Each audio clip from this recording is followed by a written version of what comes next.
మునుగోడులో బీజేపీ గెలుపు తథ్యమని మాజీ మంత్రి బీజేపీ ఎమ్మెల్యే ఈటెల రాజేందర్ ధీమా వ్యక్తం చేశారు.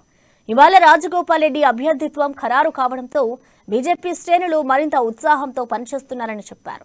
మెదక్ జిల్లా నర్సాపూర్లో జరగనున్న బీజేపీ భారీ బహిరంగ సభ ఏర్పాట్లను ఈటెల పరిశీలించారు. ఈ సందర్భంగా ఏమీ దొరకక మంత్రి కేటీఆర్ వ్యక్తిగత దూషణలకు విమర్శలకు దిగి చిల్లరతనాన్ని బయట పెట్టుకున్నారన్నారు.